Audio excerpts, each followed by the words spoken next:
Oh, whoops. Hello, Lisa. How are you? I'm good, thank you. How are you, Karen? Good, good. Hi, everyone. I'm Karen, the Plant Power Coach, and I'm going to introduce you to Lisa here, who's one of my fabulous clients who has been through my 12-week Plant Power Transformation program, and she's had amazing results. So I thought we'd do a little bit of an interview and just see how she went. So to start with, Lisa, just talk to me about, I guess, what your diet was probably like before you started working with me, just as a summary. Yeah, it was I probably wouldn't call it any kind. It was just I ate what I want when I wanted and wasn't too regimented about anything in particular. So I wouldn't say I had a particular way of eating. It was just if I wanted it, I ate it, and if I didn't, I didn't. So yeah, everything and anything really. Yeah, but I'm probably pretty much, standard Western, fairly healthy. Yeah. Not really bad, but not really good either. Yeah.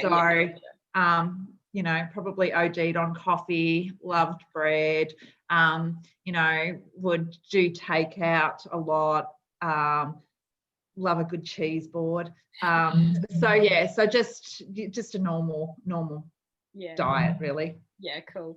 And what was the big pain point for you that had you looking at my program and why you wanted to sign up? For me, it was a little bit of I was going into the next phase of my life with the beautiful menopause. I think also with our current year or last year with COVID, I was home a lot. I was eating, I knew I was putting weight on. I probably wasn't nurturing myself enough. So, and I think with the way my body was going, I was like, I want to look at doing things right before I look at putting things in my body to manage how I'm feeling. So that was probably the driver, to be honest with you.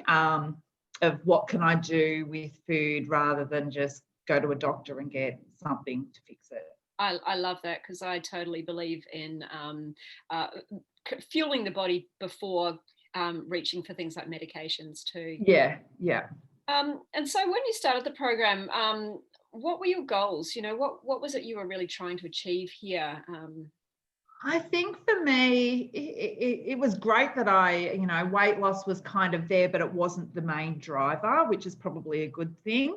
For me, it was about being able to work with my body to go through the next phase of my life. But so the goal would be to, some of the symptoms I was having was not being able to sleep. I was restless. I felt sluggish. I didn't feel the best part of myself. So for me, my goals were more around about seeing if I could change those to optimize how I was feeling or how I felt in the past, but being realistic that age is a process that's happening whether I like it or not. So working with it rather than against it. Beautiful. And how did you find the whole experience on the program? What sort of shifts did you start to see in your body? Yeah, okay. So the shifts that I started to see, and look, I was nervous there's a helicopter going over, sorry.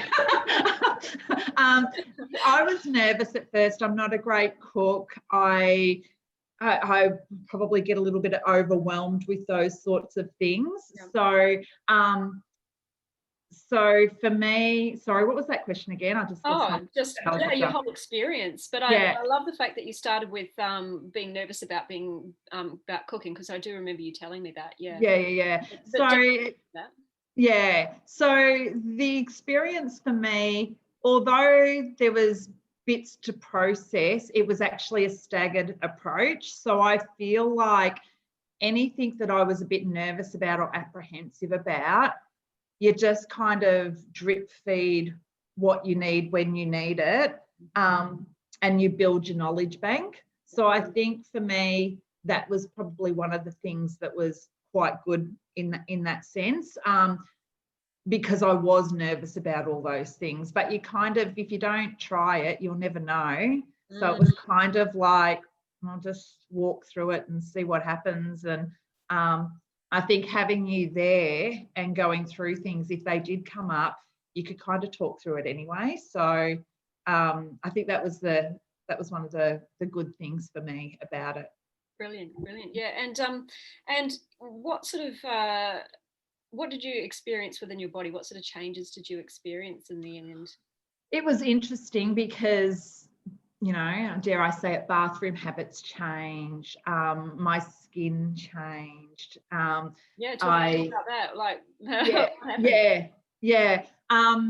I feel like, you know, I probably tried to always look after my skin and things like that. But, you know, I was blaming COVID for how it was starting to look and not seeing sunlight. But I think it was a combination, because now that I have changed the diet, my skin's bounced back. And yes, we've been able to go outside and things, but I saw that change before I was allowed to go outside again. So, you know, my sleeping improved.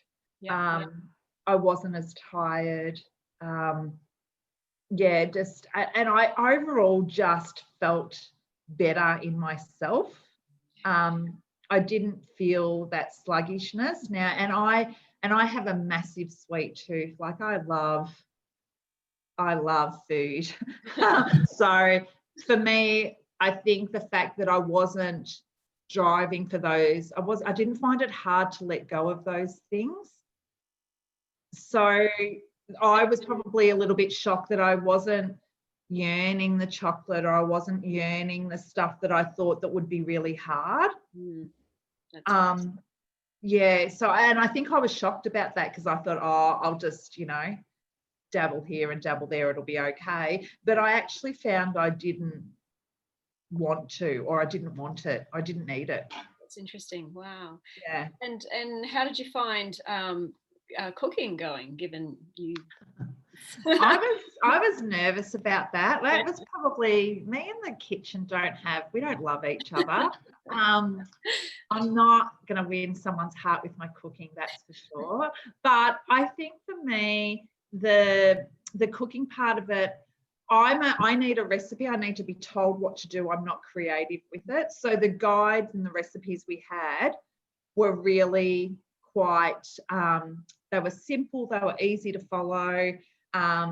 If I messed one up, it wasn't that it was unedible, it just was, I need to work on it a bit. But in all honesty, that wasn't a pressure point that was a pressure point for success or failure there for me. It was more, I still now enjoy going to my greengrocer every week, and I look forward to it.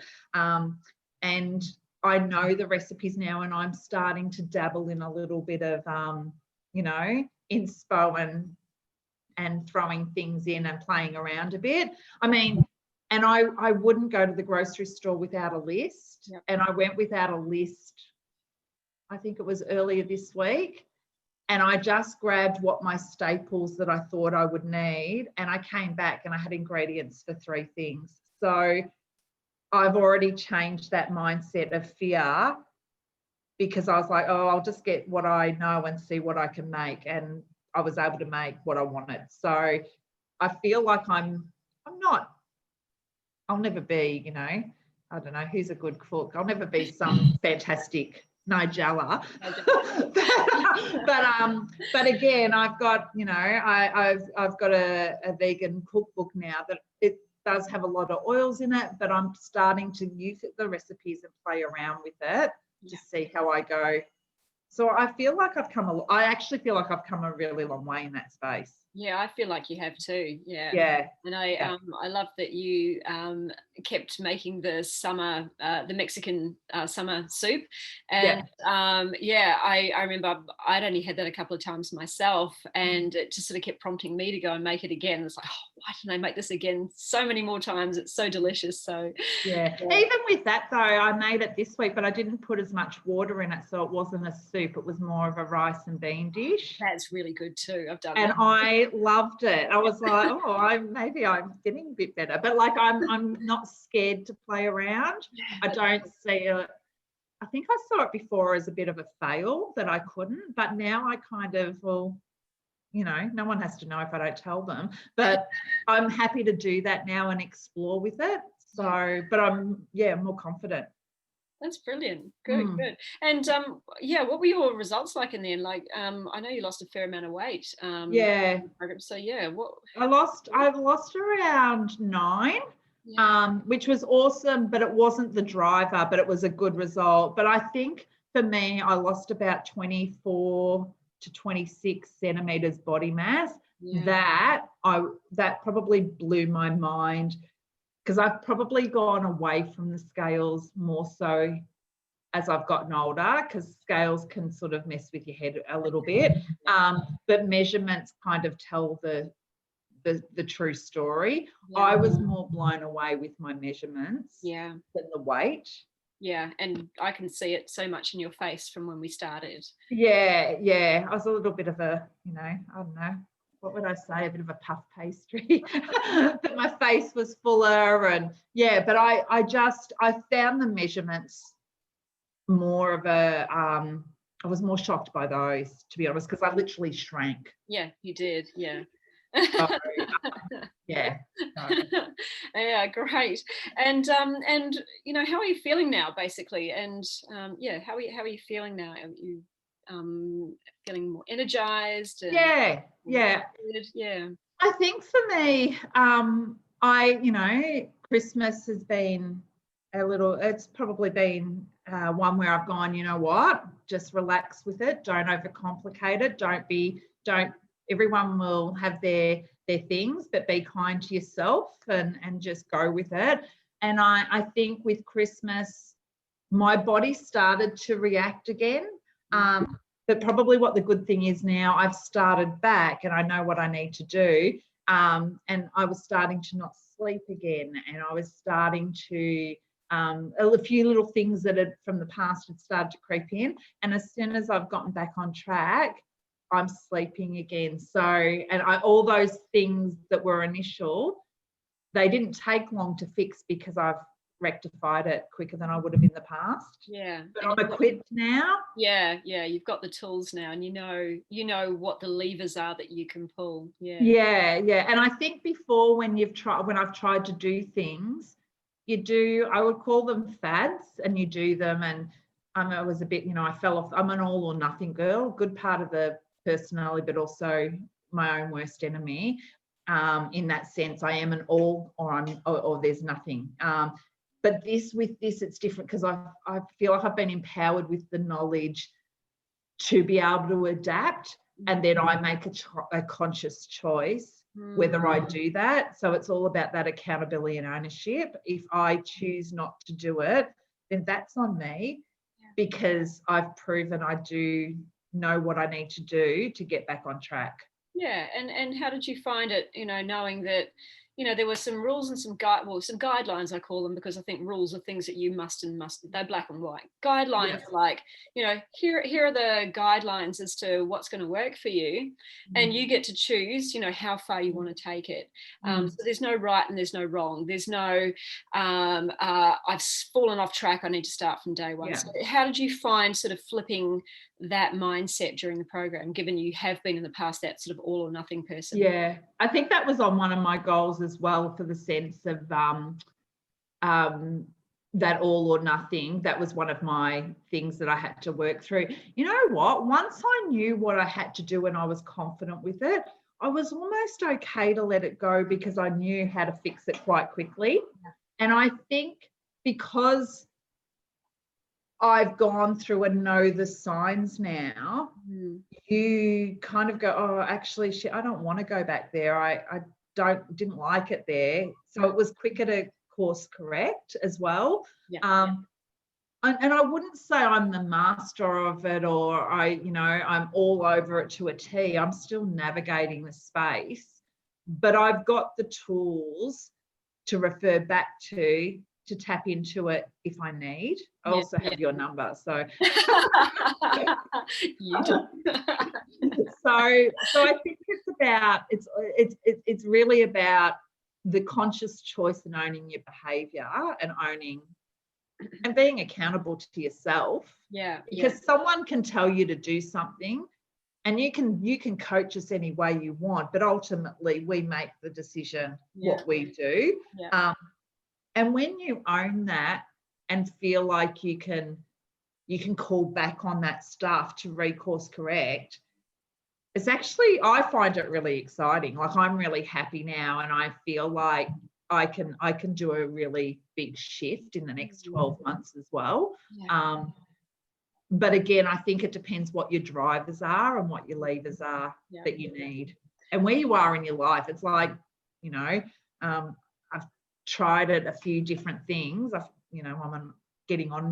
tried things in the past, but I've fallen off. Whereas this time I actually kind of go, I actually won't fall off because I'm too equipped to not be able to navigate it. I love that.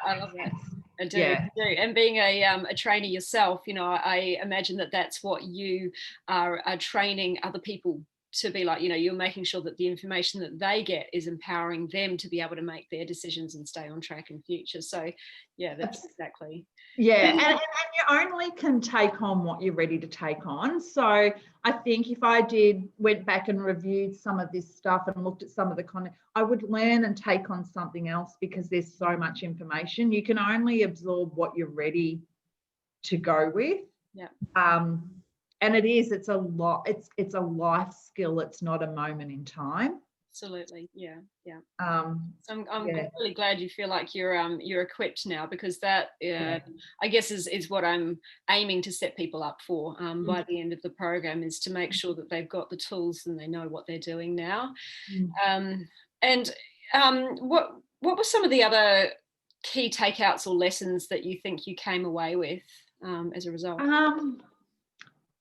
I think we talked about one day, we were talking, I can't remember what brought it up, but I was talking about how sometimes we skip over things and you have to move through them to get to the other side.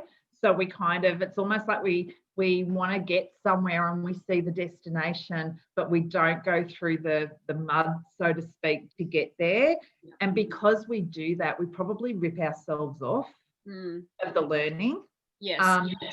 So for me, it was moving through that and really committing to doing it. I think the discipline. The other thing that I'm doing, I journal every day. Like, I started with a line. I was like, I'm really journaling. Really, am I going to do this? And then it got to a little paragraph, and now I have a book that every day is a full page. And even if I don't journal, if I'm really buggered, I might do I might write, I'm too tired, but it is what it is. And then that's what I write. But, and I think with that, at the end of each page, I always wish myself a good night's sleep, or I say, I write something, some people will say it's corny, but I might say, be kind to yourself, or, I acknowledge something good.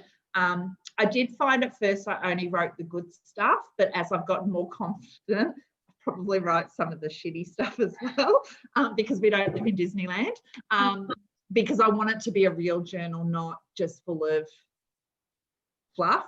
Absolutely. It's a way to work through those emotions, isn't it? And meditation, I've been doing it. I'm not as good at that. I'm really good when I have fortnightly group sessions where I meditate, and I do some yin where I do some meditation afterwards, but it's not something that I've mastered the art of just going, right now I'm going to meditate for 15, 20 minutes or whatever it is. But in saying that, I kind of go, maybe I'm not ready for that. I've got the journaling nailed. So just keep plugging away with that, and I'll get there when that part's ready. Because I also think sometimes we set ourselves up to do so much at one time, and because we can't do so much at one time, we drop everything. And that's that part where I go, you take what you're ready to take and you keep building on it, and that's why it's a continual journey, not a moment in time. Absolutely. So I just want to reiterate here for anyone who's watching, journaling and meditation are not necessarily something that come with the program. These were Lisa's goals that she wanted to set for herself. Oh, yes. yes, just helped yes. her work through what she was going through in the program, essentially. So Yeah. But yeah, I mean, we do a little bit of meditation during the program, but it's Yeah. not essential if anybody's worried about that. Or Yeah. I think it's what works for you, though. Like some people, it might be, you know what, I need to go and walk, or I need to, whatever that is. Yeah. But I think personally, I'm on a complete, I don't know, I feel like I'm on a bit of a big self-discovery at the moment, and this is just part of it. Part of it. So, Yeah. I think you've done an amazing job throughout the program. Yeah, and the learnings. One of the learnings I actually loved you saying during one of the weeks, I think it was probably about week 6 or 7, was you realised at the end of our session just the power of actually getting together with a coach each week and talking through, you know, what's been going well, what you're struggling with, and it made you realize that actually having that conversation each week made you realize how far you'd come from where you've been, like how much you'd learnt, and you know how different your struggles were now, or the wins that you were getting compared to when you first started. That for me was you know, a pretty powerful statement too. Yeah, I think too, it's true, because sometimes it's like anything when you're being coached, until you talk about it and your coach asks you the right questions, until you say it out loud or almost acknowledge it, you just go on with your life. Yeah. So, and I think that's where the journaling came in, because I live on my own, and you might live with your husband and kids and what have you, but it still doesn't mean that you acknowledge those moments. It's probably even harder because you've got a tribe of people that you're looking after or spending time with.